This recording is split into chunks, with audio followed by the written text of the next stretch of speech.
How to invest without being an accredited investor.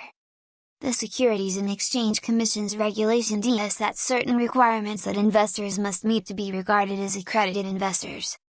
An accredited individual investor is one with a net worth of more than $1 million, including spouse, and who earned more than $200,000 annually in the last 2 years. A non-accredited investor, on the other hand, is one who has a net worth of less than $1 million, including spouse, and who earned less than $200,000 annually in the last 2 years. Note that there are no formal qualifications or certifications for accredited investors. Anyone with a minimum net worth automatically gets accredited.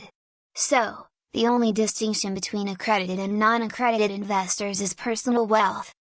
In the United States, only accredited investors are graced with investment opportunities that aren't available to the rest of the population. So, if you are non-accredited, it's illegal for you to be presented with investment offerings in private businesses unless you already know the founder. Even when non-accredited investors are allowed to invest, there are restrictions. For example, a company looking to raise private equity for an investment, such as a new company or a hedge fund, is free to receive investments from as many accredited investors as possible. But according to Regulation D, it can only receive funding from no more than non-accredited investors. In short, Regulation D has succeeded only in shutting out over % of Americans, non-accredited, from investment opportunities. So, only the wealthy Americans enjoy exclusive access to participate in the wealth creation cycle of early-stage investment. How to invest without being an accredited investor. Some U.S. states have made it possible for non-accredited investors to begin attaining equity in startups. These states include Alabama, Colorado, Georgia, Idaho, Indiana, Wisconsin, Washington, Tennessee, Kansas, Maine, Maryland, and Michigan.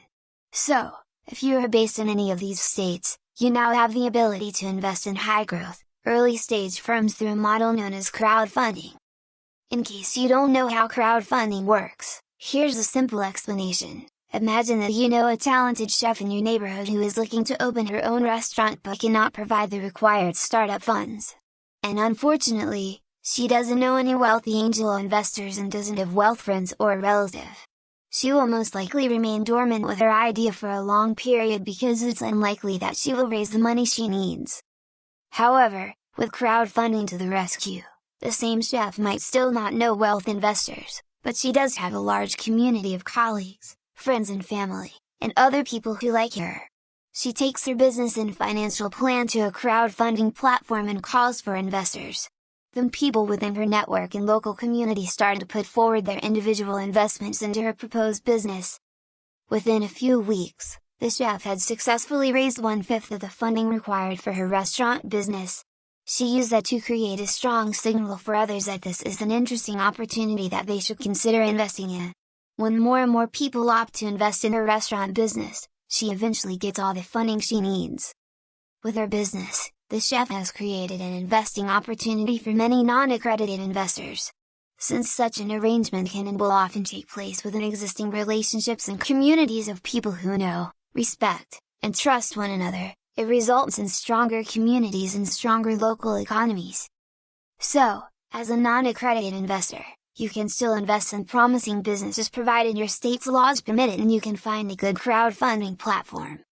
Crowdfunding websites started becoming popular in the United States fairly recently, and now many non-accredited investors now hold